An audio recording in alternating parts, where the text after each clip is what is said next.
শিব ঠাকুরের আপন দেশে আইন কানুন সর্বনেশে।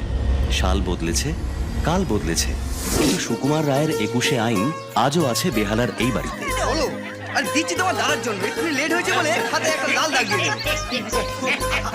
আস্তে আস্তে, চুপ, আস্তে হাসো। কোন বাড়িতে বসে আছো খেয়াল আছে তো? কানে গেলে আর বাড়িতে ঢুকতে দেবে না। চুপ চুপ। বাবু কাঁদে না, কাঁদে না। একটু বাইরে থেকে ঘুরিয়ে নিয়ে এসো তো। তখন থেকে ঘ্যান ঘ্যান করছে। এসো, দেখলে হয়তো বিয়েতে আর ডাকবেই। কখন থেকে পিঠটা চুল করছে, চুলকোতেও পারছি না। আশীর্বাদে বসে পিঠ চুল করলে এই হাতে আর আশীর্বাদই করতে দেবে না। ইনি সুকুমার রায়ের শিব ঠাকুর, রিটায়ার্ড প্রফেসর শিবপ্রসাদ গঙ্গোপাধ্যায়। সাধারণ জিনিস যেমন হাসি, কান্না, চুলকানি, এগুলোকে ইনি প্রাকৃতিক বিপর্যয় হিসেবে দেখেন এবং সেটা শাস্তিযোগ্য অপরাধ। ইনি একটা জিনিসই জানেন, ডিসিপ্লিন।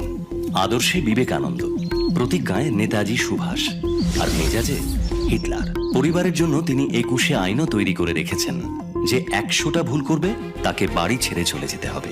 বাড়িতে টিভি থাকলেও তাতে খবরের চ্যানেল ছাড়া আর কোনো চ্যানেল আসে না। কেবল অপারেটরকে এরকমই বলা আছে। খবরের কাগজ আসে, কিন্তু তা থেকে সিনেমার পাতাটা আগে ভাগেই বাড়ির বাইরে ফেলে দেওয়া হয়।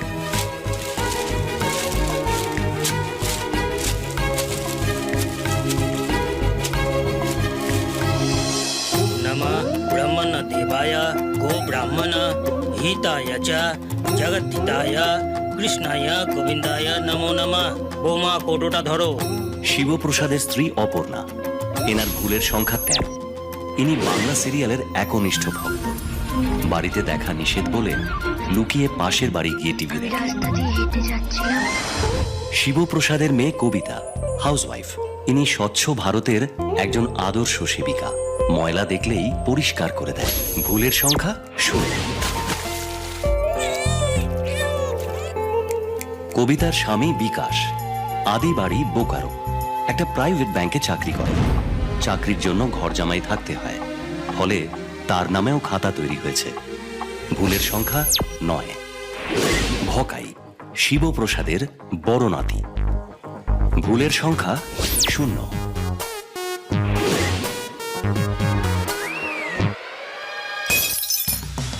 এভাবে ভকাইয়ের ভুলের সংখ্যা গিয়ে জমা হয় অন্যের খাতায়, আর তার খাতায় ভুলের সংখ্যা আজও ০। কারণ ভকাইয়ের অন্যায়গুলো কারোর চোখে ধরা পড়ে না। এজন্য শিবপ্রসাদ ভকাইকে খুব ভালোবাসে।